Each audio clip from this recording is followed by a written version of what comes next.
Hello students, आज आपको मैं इस वीडियो के अंदर क्लास 9th का चैप्टर बहुपद जिसे पॉलिनोमियल्स कहते हैं ये कराने जा रहा हूँ। और इसके अंदर आपको सभी पॉलिनोमियल्स की जो बेसिक चीज़ें हैं वो आपको समझाई जाएंगी, इसलिए ध्यान से वीडियो को देखते रहना है और सभी चीज़ों को अच्छे से समझना है, क्योंकि अगर आपका बेसिक लेवल अच्छा होगा तो आपको आगे 10th क्लास में बोर्ड एग्ज़ाम में पॉलिनोमियल्स जो आपका चैप्टर है उससे रिलेटेड कोई दिक्कत नहीं होगी।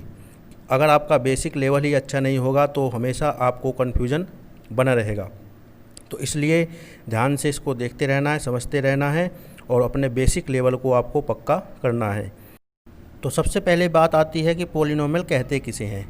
एक ऐसा बीजीय व्यंजक जो px = a0 + a1x + a2x² plus dot dot dot an(x⁴n) इस फॉर्म में जो होता है वो क्या होता है आपका बहुपद यानी पॉलिनोमियल। इसमें जो a0 a1 a2 a3 dot dot ये सब क्या है, ये है आपकी कांस्टेंट टर्म, ठीक है, यानी ये गुणांक है। x का गुणांक a1 हो गया, x² का गुणांक a2 हो गया, इस तरीके से x⁴n का गुणांक an हो गया। और इसके अंदर जो x है वो कहलाता है आपका चर, वेरिएबल, यानी जो px पॉलिनोमियल है, बहुपद है, वो आपका चर x में एक बहुपद होता है।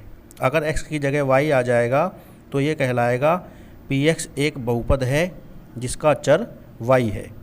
ठीक है स्टूडेंट,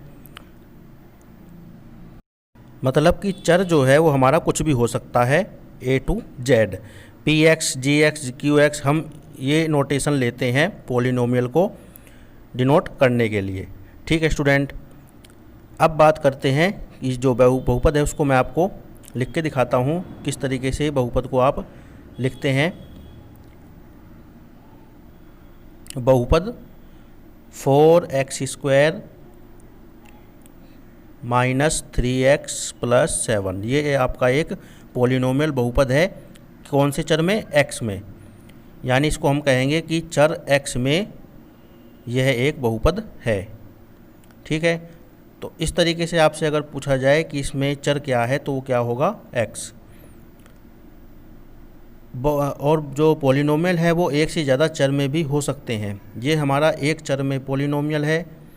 अगर इसमें x के साथ y z या कुछ और आ जाता है तो हमारा वो 2 चर में या 3 चर में हो जाता है। अब यहाँ पर देखिए, जो x की पावर है 10, y की पावर 3 और t की पावर 50, यहाँ पर हमारे 3 चर आ गए। तो हम यहाँ पर कहेंगे कि यह जो पॉलिनोमियल है, बहुपद है, वो 3 चर में है, x, y तथा t।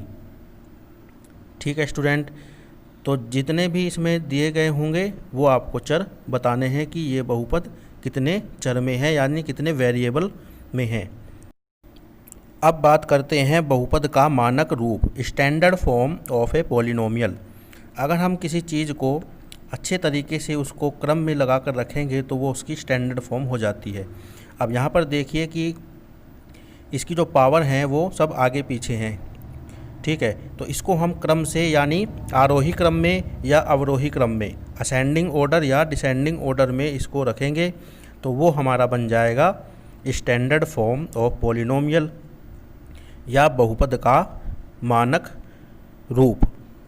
ठीक है स्टूडेंट, तो यहाँ पर देखिए हम इसको लिखते हैं डिसेंडिंग ऑर्डर में, यानी घटता हुआ क्रम। तो सबसे बड़ा x⁴ हमने लिख दिया, इसके बाद है हमारा x⁶ वाली टर्म -2x⁶। अब है 5 वाली -3x⁵।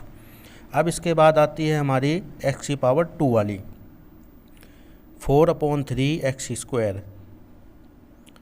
अब इसके बाद x वाली टर्म है हमारे पास +√2x, और लास्ट में हमारी बचती है कांस्टेंट टर्म, अचर पद। ये है हमारा कौन सा बचा? 4 वाला, इसको हम यहाँ पर लिख देते हैं 4। तो ये बन गई हमारी standard form of a polynomial. अब बात करते हैं बहुपद के प्रकार, काइंड्स ऑफ पॉलिनोमियल। इसमें सबसे पहले आता है एक पदी बहुपद। ऐसे बहुपद जिसमें केवल एक ही पद होता है उसे एक पदी बहुपद कहते हैं। जैसे कि 5 हो गया, 3x या फिर 7x² अंडर रूट 3x की पावर 3, ये सब क्या हैं आपके एक पदी बहुपद। 7x², इसमें दो चीज़ें मत देखना कि आप 7 और x² दोनों देख रहे हैं। 7 × x², और ये एक ही टर्म मानी जाती है। 7x², इसको हम कहते हैं 7 × x², और ये एक ही टर्म होती है, इसलिए इसे कहते हैं एक पदी बहुपद। इंग्लिश में कहते हैं इसको मोनोमियल। ठीक है स्टूडेंट। अब सेकंड है आपका द्विपद बहुपद, जिसे हम कहते हैं बाइनोमियल। ऐसे बहुपद जिसमें केवल दो पद हों द्विपद बहुपद कहलाते हैं, यानी जिसमें दो टर्म हों, जैसे कि 3x + 5, 5x² + 3x, x³ - 1। इसमें सब में क्या है, दो पद हैं, इसलिए हम इसको कहते हैं द्विपद बहुपद या बाइनोमियल। ठीक है स्टूडेंट। देखो इसको मैं आपको भी लिख के एक बार दिखा देता हूँ। 4x ये हो गई एक टर्म, और +3 ये हो गई दो टर्म, तो ये बन गया आपका द्विपद बहुपद। इसी तरीके से एक और एग्जांपल देखिए, 9y⁷ + 4y⁶, दो टर्म हो गई इसमें, तो ये है आपका द्विपद बहुपद जिसे कहते हैं बाइनोमियल। अब बात करते हैं त्रिपद बहुपद यानी ट्राइनोमियल पॉलिनोमियल। ऐसे बहुपद जिसमें केवल तीन पद हों त्रिपद बहुपद कहलाते हैं, जिसमें तीन टर्म होती हैं। ठीक है। फॉर एग्जांपल 3x² + 2x + 5, कितनी टर्म हो गई है, 3, तो इसलिए इसको कहते हैं त्रिपद बहुपद ट्राइनोमियल। ठीक है। 15y⁷ एक टर्म हो गई, -2y⁴ दूसरी टर्म हो गई, +3 तीसरी टर्म हो गई, तो ये हो गए ट्राइनोमियल। अब बात करते हैं शून्य बहुपद जीरो पॉलिनोमियल। जैसे कि नाम से ही पता है शून्य बहुपद, यानी जिसमें कोई भी पद ना हो, उसे हम कहते हैं शून्य पद। जैसे कि x² + x, इसमें 0 आ जाए मल्टीप्लाई में, तो ये आपका क्या बन जाएगा, यानी जिसका कांस्टेंट टर्म, हर एक टर्म का कोफिशिएंट 0 हो, गुणांक 0 हो, वो आपका शून्य बहुपद कहलाता है। अब बात करते हैं अचर बहुपद। अचर यानी कांस्टेंट टर्म, यानी जिसमें कोई भी चर वेरिएबल ना हो, उसे कहते हैं अचर बहुपद। और ये सिर्फ एक ही टर्म होती है अचर बहुपद में, वो कौन सी होती है, कांस्टेंट टर्म। कोई भी कांस्टेंट लिख दीजिए आप, 4, 7, -6, 9, 4/3, परिमेय संख्या हो गई 4/3। तो इस तरीके से अचर बहुपद में सिर्फ एक टर्म होती है, और वो क्या होती है, कांस्टेंट टर्म। अब बात करते हैं बहुपद की घात, डिग्री ऑफ पॉलिनोमियल। किसी बहुपद में सबसे बड़ी घात वाले पद के घातांक को उस बहुपद की घात कहते हैं। यानी किसी पॉलिनोमियल में हम सारी टर्म को चेक करेंगे, और जिस टर्म में सबसे बड़ी घात होगी यानी पावर होगी, वो उस बहुपद की घात कहलाती है, यानी डिग्री ऑफ पॉलिनोमियल कहलाती है। उदाहरण देखिए, एक उदाहरण के द्वारा मैं आपको समझाता हूँ। ये एक एग्जाम्पल 3m² - 5m + 7m⁴। तो यहाँ पर देखिए फर्स्ट टर्म में m⁴ है, सेकंड टर्म में m⁴ है, और थर्ड टर्म में m⁴ है। तो हाईएस्ट पावर क्या है, 4। m की जो हाईएस्ट पावर क्या है, वो क्या है, 4 है। तो सबसे बड़ी घात बराबर 4 है, तो इसलिए यहाँ पर हम कहेंगे कि बहुपद की घात 4 है, यानी डिग्री ऑफ पॉलिनोमियल इज 4। तो इस तरीके से जो भी पॉलिनोमियल आपको दिया होगा, उसमें आपको सबसे बड़ी घात चेक करनी है, और जो सबसे बड़ी घात होगी वही आपकी बहुपद की घात कहलाती है। ठीक है स्टूडेंट। तो देखिए, जो हमारा अचर पद होता है, उसमें मैंने आपको बताया था कि अचर पद किसे कहते हैं, जिसमें सिर्फ एक ही टर्म होती है, और वो होती है कांस्टेंट टर्म। तो यहाँ पर हमारा कोई चर नहीं है, और जहाँ पर कोई चर नहीं है वहाँ पर चर की घात क्या होगी, 0। तो इसलिए अचर बहुपद की जो घात होती है वो हमेशा 0 होती है।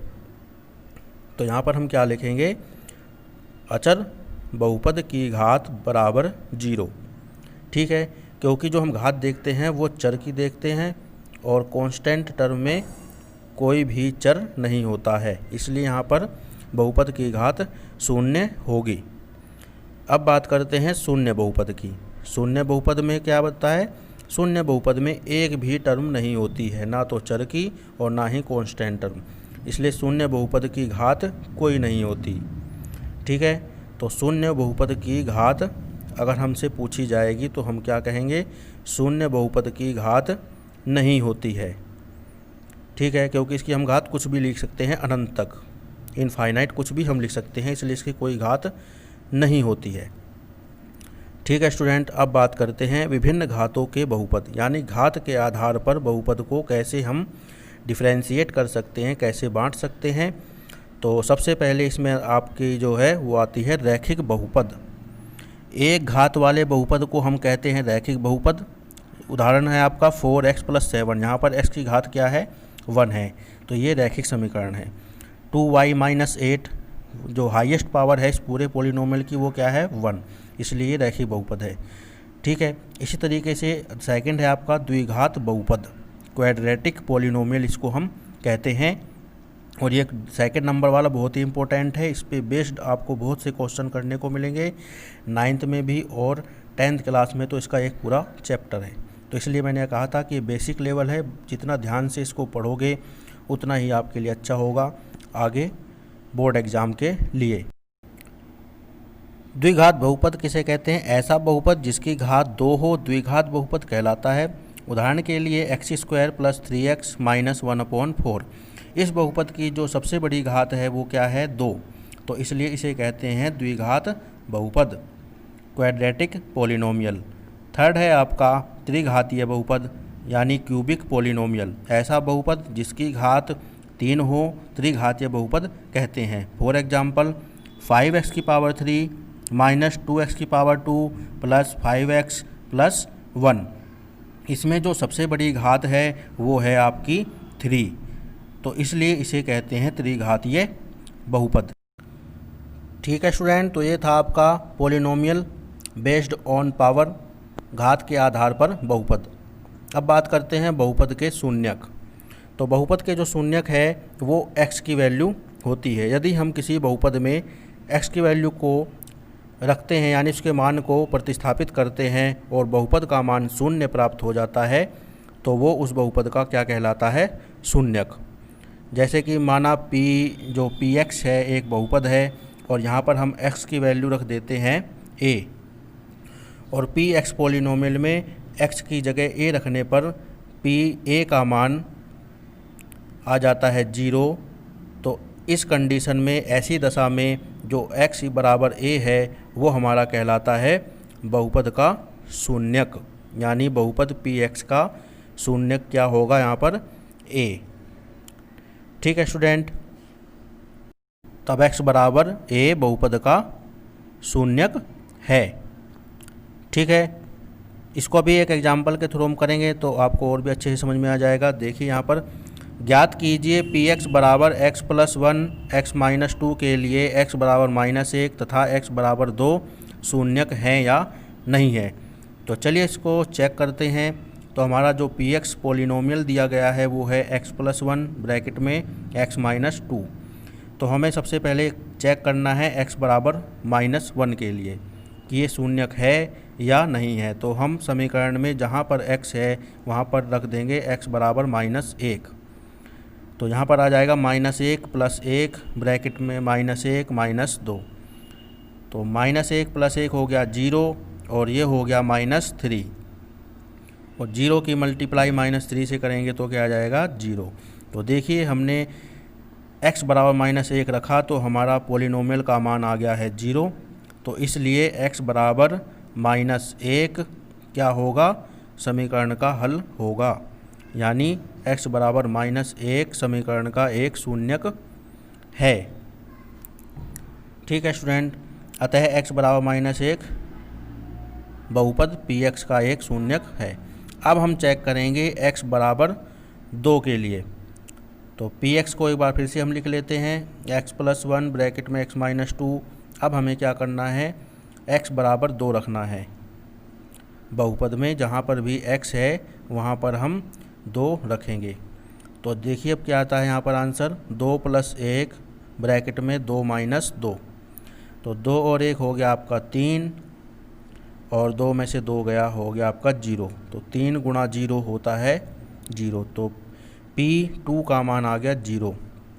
यानी हमने जो x की वैल्यू रखी थी उसे रखने के बाद जो बहुपद का मान है वो आपका क्या आया है 0, और बहुपद का मान 0 आ गया है तो x बराबर 2 आपका समीकरण का शून्यक हो गया है।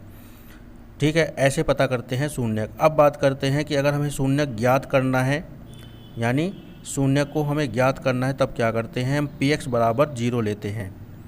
px की वैल्यू क्या लेते हैं 0, तो px का मान है 3x माइनस 2 बराबर 0, तो माइनस का 2 राइट हैंड साइड में जाएगा, हो जाएगा प्लस का, और ये आ जाएगा अपॉन में, तो x बराबर 2/3, ये आ गया आपका शून्यक। तो ऐसे शून्यक ज्ञात करते हैं, और ऊपर मैंने आपको समझाया है कि शून्यक है या नहीं है वो कैसे पता करते हैं। ठीक है स्टूडेंट, तो ठीक है, आज के लिए इतना काफ़ी है, और आगे जो इससे रिलेटेड क्वेश्चन है वो मैं आपको नेक्स्ट वीडियो में समझाऊंगा, तो इसे ध्यान से समझ लेना है। ओके, तो मिलते हैं नेक्स्ट वीडियो में। तो वीडियो को लाइक, और अगर चैनल को सब्सक्राइब नहीं किया है तो उसको सब्सक्राइब ज़रूर कर लें। ठीक है स्टूडेंट, मिलते हैं नेक्स्ट वीडियो में। Okay, bye.